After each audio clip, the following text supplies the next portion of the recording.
ABC agro classes Udaipur के ई platform पर मैं डॉक्टर BS दादिश एक बार पुनः आप सभी विद्यार्थियों का हार्दिक अभिनंदन करता हूं। आज फिर एक बहुत महत्वपूर्ण फसल के ऊपर चर्चा करने वाले हैं। विस्तृत रूप से चर्चा होगी, topic by topic, point by point चर्चा होगी, जिससे आपको इजीली समझ में आए, क्योंकि ये बहुत महत्वपूर्ण फसलें चल रही हैं। इन फसलों में से आपके 11वीं 12वीं जेट CUT सब में प्रश्न आता ही आता है। तो चलिए आज की इस फसल को स्टार्ट करते हैं। आज की फसल का नाम है बाजरा, पल मिलेट। आज जो हम चर्चा करने वाले हैं डिटेल में, वो किस फसल के ऊपर करने वाले हैं? वो हम करने वाले हैं बाजरा के ऊपर। तो बाजरा का जो वानस्पतिक नाम होता है वो आप जानते हैं, पेनिसिटम ग्लूकम या पेनिसिटम टाइफोइड्स। ये दोनों किसके नाम है? वानस्पतिक नाम है बाजरा के। तो देखिए, अगर आपसे बाजरा का पूछे वानस्पतिक नाम, मैंने आपको बता दिया, इसका फैमिली जो होती है वो सेम होती है, ग्रेमिनी पोएसी। ग्रेमिनी सीरियल्स की फैमिली तो यही होती है, पोएसी। 2N अगर आपको पूछ ले तो इसमें 2N होते हैं, कितने? 14। ये याद रखिएगा, बाजरा के अंदर 2N कितने होते हैं?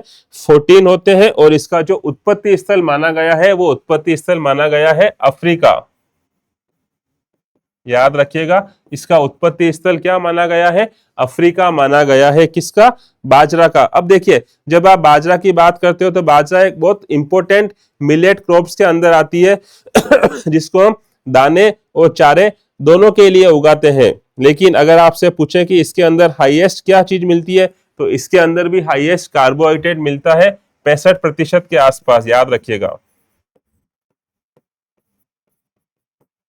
कार्बोहाइड्रेट मिलता है इसमें 65% के आसपास, और प्रोटीन मिलता है इसमें 10% के आसपास, 10 से 11% के आसपास। बाजरा के अंदर अगर आपको पूछ लें तो इसमें प्रोटीन कितना होता है? 10 से 11%। और अगर आपको इसमें पूछ लें कि इसमें कार्बोहाइड्रेट कितना होता है, तो उसका आंसर है 65 के आसपास। अब देखिए, इसका पुष्पक्रम क्या होता है और इसका दाना क्या होता है? पुष्पक्रम की जब हम बात करते हैं तो इसका पुष्पक्रम बहुत सिंपल सा है, स्पाइक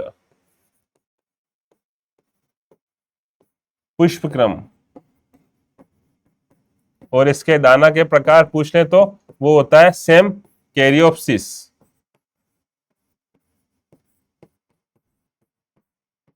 तो अगर आपसे बाजरा का पुष्पक्रम पूछ ले तो उसका आंसर है स्पाइक, और अगर आपसे बाजरा का दाना पूछ ले तो उसका आंसर होगा कैरियोप्सिस दाना और स्पाइक उसका पुष्पक्रम।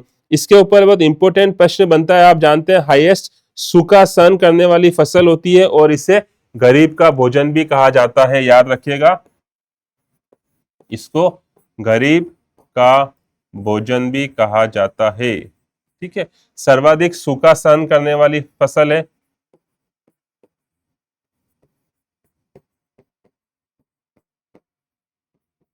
ज्वार के साथ साथ ये भी क्या होती है?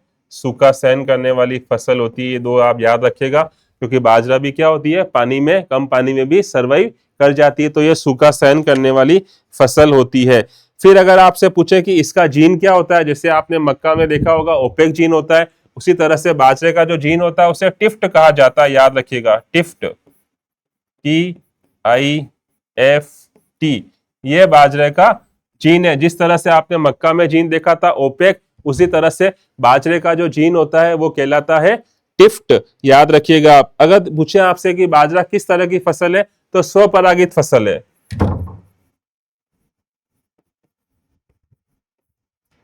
सेल्फ पोलिनेटेड क्रॉप है बाजरा, स्वपरागित फसल है। ये भी आप याद रखिएगा। अब देखिए, हम वापस इसके टॉपिक बाय टॉपिक बात करें। इसका जलवायु क्या होगी और इसकी मृदा क्या होगी? क्लाइमेट और सोयल, जलवायु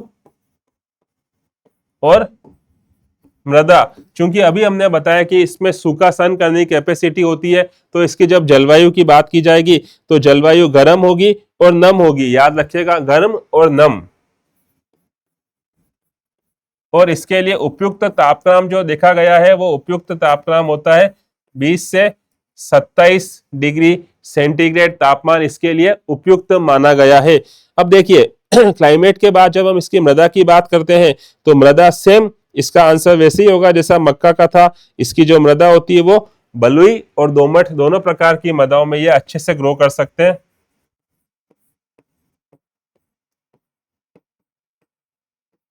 तो अगर आपसे कभी बाजरा की मृदा पूछ लें तो उसका आंसर आप क्या बताएंगे? बलुई और दोमट प्रकार की जो मृदा होती है वो उसके लिए आवश्यक होती है। अब देखिए, अगर आपको सेम वही प्रश्न पूछा जाए कि जब आप इसकी अलग अलग बात करते हो तो इसके बाद में जो बात आती है वो आती है इसका सोइंग टाइम क्या होगा, कब इसको बोया जाएगा और इसकी बीज दर क्या होगी। तो याद रखिएगा, इसका जो बुआई टाइम होता है वो होता है जून मध्य से मध्य जुलाई तक।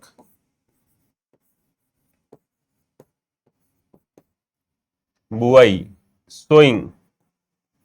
अगर आपको पूछ लें कि बाजरा को कब बोया जाता है तो उसका आंसर क्या होगा? मध्य जून से लेके मध्य जुलाई तक इसको बोया जाता है। अब देखिए, बुआई के बाद आपसे पूछे कि इसकी बीज दर कितनी होती है, तो इसकी बीज दर जो होती है, इस पे प्रश्न पूछा गया कितनी बार, इसकी बीज दर होती है 4 से 5 केजी प्रति हेक्टेयर इसकी बीज दर होती है। अब देखिए, बीज दर के बाद में इसका प्रश्न बनता है कि आप इसमें रो से रो की दूरी और कतार से प्लांट की दूरी कितनी रखेंगे। तो याद रखिएगा, कतार से कतार की दूरी हम रखते हैं इसमें 40 से 45।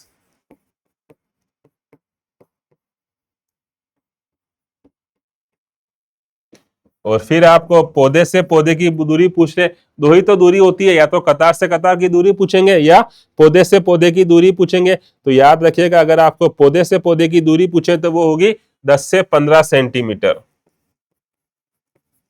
और इसकी गहराई पूछे कितना गहराई पे बीज को सोन किया जाएगा, तो गहराई होगी 2.5 से 3 सेंटीमीटर। तो अगर आपसे इस तरह से बीज दर के अलावा आपसे पौधे से पौधे की दूरी या कतार से कतार की दूरी या गहराई पूछे तो इस तरह से आप इसका उपयोग कर सकते हैं। अब हम बात करते हैं इसके उर्वरकों के बारे में, खाद और उर्वरक। तो देखिए, सेम खाद और उर्वरक हम किस किस की बात करते हैं उर्वरकों में? नाइट्रोजन, फास्फोरस और पोटेशियम की, और गोबर की खाद या कंपोस्ट का उपयोग करते हैं खाद में। तो अगर आपसे पूछे कि इसमें कितना % या कितना आप यूज करेंगे, तो याद रखिएगा, अगर इरिगेटेड एरिया है तो उसमें 30 किलोग्राम नाइट्रोजन और 40 किलोग्राम फास्फोरस की आवश्यकता होती है। 30 किलोग्राम नाइट्रोजन और 45 किलोग्राम फास्फोरस। कब? सिंचित क्षेत्र में, इरिगेटेड एरिया में। और कंपोस्ट तो आप जानते हो 10 से 15 टन, ये तो आपको पता है। अगर आपको इरिगेटेड में पूछ रहे कि कितना नाइट्रोजन और फास्फोरस की आवश्यकता होती है, तो याद रखिएगा, अगर आपसे इस तरह से पूछे कि इसके अंदर कितना % कितना यूज होगा इरिगेटेड में, तो उसका आंसर मैंने बताया आपको 30 किलोग्राम नाइट्रोजन और 45 किलोग्राम क्या होता है? फास्फोरस की आवश्यकता होती है। और यही जिंक की बात करें तो उसमें जिंक चाहिए होता है 25 केजी।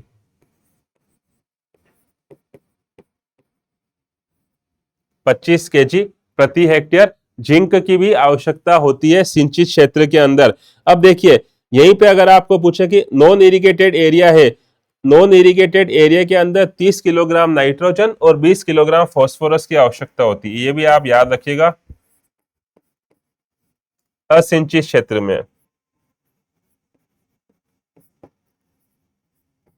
तो अगर आपको स्पेसिफिक पूछा है इरिगेटेड का तो आप इरिगेटेड बताइएगा, और आपको स्पेसिफिक पूछा है अनइरिगेटेड तो आप अनइरिगेटेड का आंसर बताएंगे इसके अंदर। अब देखिए, बाजरा में जब हम मेन बात करते हैं, इसके अलावा जो प्रश्न बनता है बाजरा के अंदर, उसके ऊपर चर्चा करते हैं। तो देखिए, इसकी जो वेराइटीज होती है इनकी वेराइटी की अगर हम बात करें कि बाजरा में वेराइटी कौन कौन सी उपयोग में आती है या उसकी इंपोर्टेंट वेराइटीज के उदाहरण बताइए।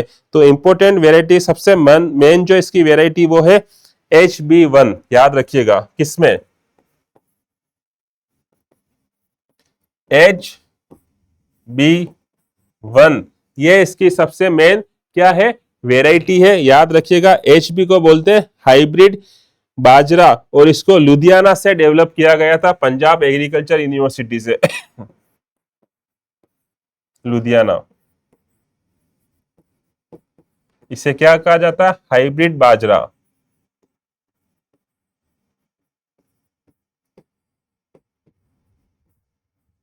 क्या कहा जाता है इसे? हाइब्रिड बाजरा, इसीलिए इसका नाम है HB1, याद रखिएगा। अगर आपसे पूछे कि कम वर्षा वाले क्षेत्रों में कौन सी किस्म उपयोगी होती है, तो उसका एक बहुत महत्वपूर्ण एग्जांपल है WCC75। कम वर्षा वाले क्षेत्रों में,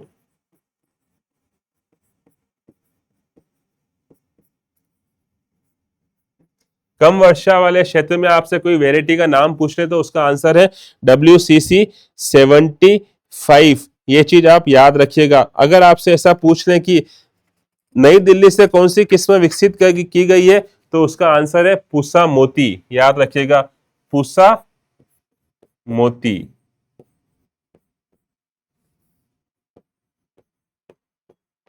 नई दिल्ली IRS से अगर पूछे आपसे तो उसका आंसर हो जाएगा पूसा मोती।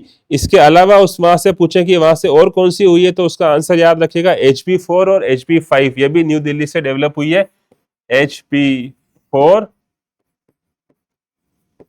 HB5। HB का मतलब मैंने बताया आपको हाइब्रिड बाजरा, उसके नंबर दे रखे हैं अलग अलग। तो अगर आपसे पूछे पूसा मोती और सब कहां से विकसित हुई है, तो उसका आंसर आप याद रखिएगा कहां से हुई है, ये यहां से न्यू दिल्ली से हुई है। और अगर आपको पूछ रहे दुर्गापुरा जयपुर से कौन सी हुई है, तो उसका भी आंसर याद रखिएगा RCB2, दुर्गापुरा से, RCB2,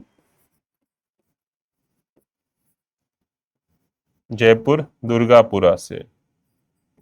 वहां से विकसित किसी वेराइटी का नाम पूछने तो उसका आंसर होगा RCB2। इस तरह से हमने इसकी मुख्य मुख्य क्या बात करी, वेराइटीज की बात करी। और अगर आपको चारे के लिए पूछे तो चारे के लिए बहुत महत्वपूर्ण किस्म है, आप जानते हैं, राज बाजरा चरी 2, दाने के लिए, चारे के लिए, फोडर के लिए,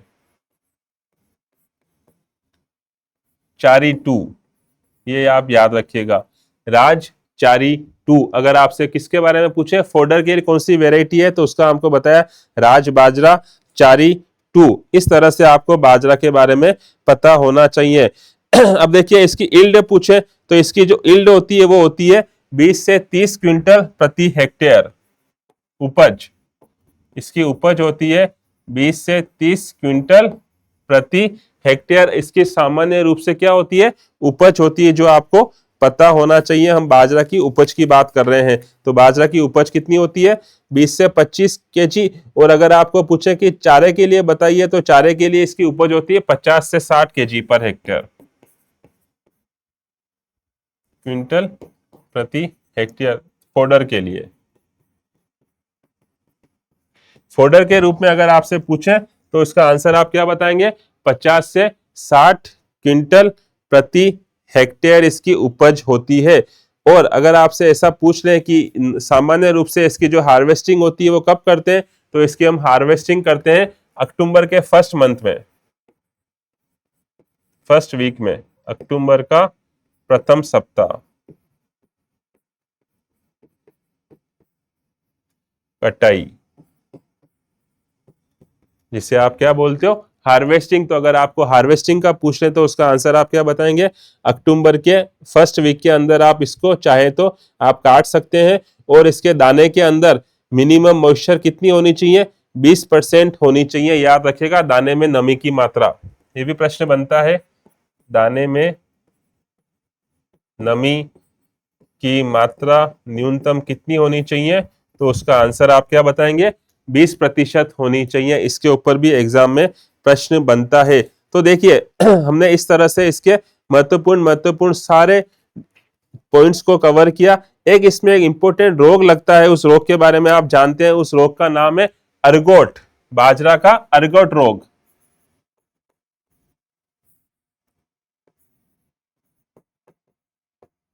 जो किससे होता है, क्लेविसेप्स फ्यूसिफॉर्मिस, आपको पता है, क्लेविसेप्स फ्यूसिफॉर्मिस। अर्गोट बाजरा का एक रोग होता है जो किससे होता है, उसका आंसर है क्लेविसेप्स फ्यूसिफॉर्मिस। प्रश्न ये बनता है कि इसका कंट्रोल आप किससे करते हो, तो इसके कंट्रोल की हम किसका यूज करते हैं, तो उसका आंसर आप याद रखिएगा मैनकोजेब। इसका नियंत्रण हम किससे करते हैं,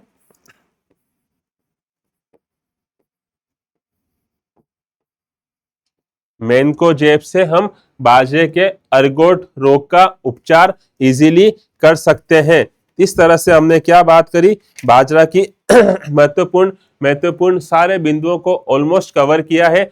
आपको इसी तरह के रेगुलर वीडियो फसलों के ऊपर हो चाहे फलों के ऊपर हो, रेगुलर आपको आपके अपने ABC agro classes Udaipur channel पर रेगुलर मिलते रहेंगे। तो आप इस चैनल को लाइक और सब्सक्राइब कर लीजिएगा, जिससे सारी अपडेट आपको आगे वाले एग्जाम की भी हो या फसलों की भी हो या क्रॉप की हो, सबके वीडियो आपको रेगुलर मिलते रहे।